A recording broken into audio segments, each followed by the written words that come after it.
years in this ministry, and I still struggle with what to preach on. Hey, I'm Pastor Paul. My parents named me after the author of half the New Testament, so you would think I'd be popping out sermons like crazy. But no. 15 years. 4 of those in this church. Now here I am, stressed about this Sunday.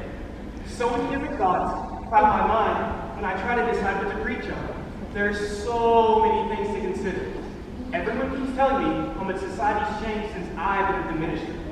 I thought I'd preach from 1 Timothy 6 on the sin of greed, but... Sin? We can't preach on sin, especially not the sin of greed. How would the Davises feel if they just for not a swimming pool only because their neighbors did? And that new guy in church, Jim, what's his name, just got a new Tesla, even though he's in debt up to his eyeballs.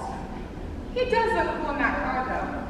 If we preach on sin, it'll make people feel uncomfortable.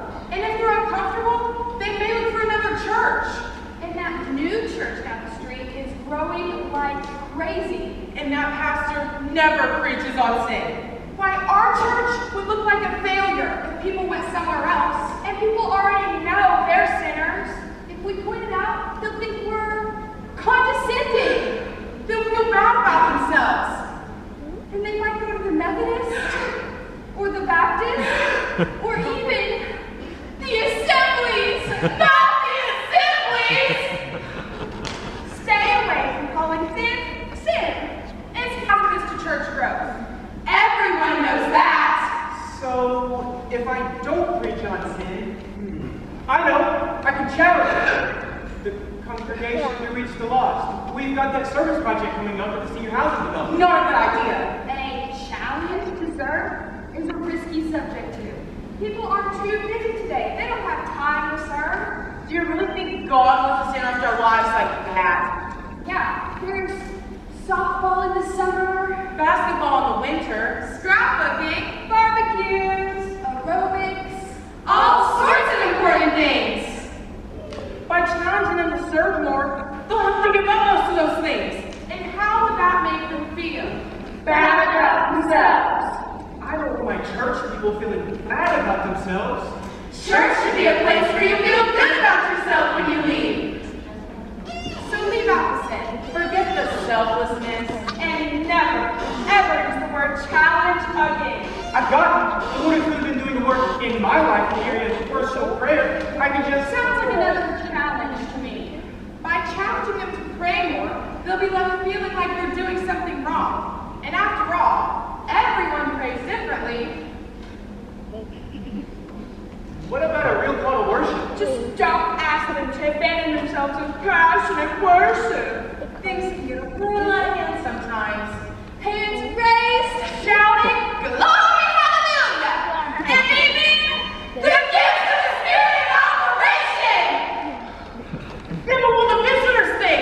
They'll go right to the church down the street where none of that has happened. I could teach discipleship from Jesus' own words in Matthew 10:39. That's not a good idea.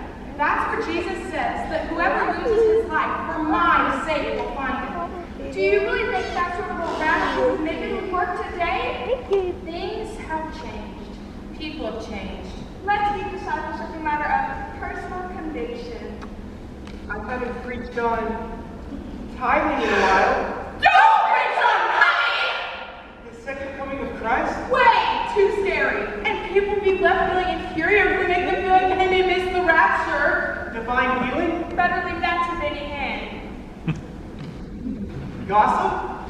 When church don't gossip, they share. Yeah, prayer concerns. Enough with the thoughts. God, what do you want me to say to your people? Oh, here we go. Being super spiritual again. But we've got to stay relevant and Connect with the culture. No! At what point was Christianity ever meant to just connect with the culture? What happened to a devoted group of people who serve their fellow man but live counterculturally? I can't do this anymore. I can't simply preach what makes people feel good. Sometimes what causes us to grow makes us a little uncomfortable. And I know I need that at times. So, no matter what my thoughts may say, I'll preach the uncompromised Word of God the way He intended me to. And one day, when I stand before you, I won't have to hang my head in shame. Success is nothing more than my obedience to you.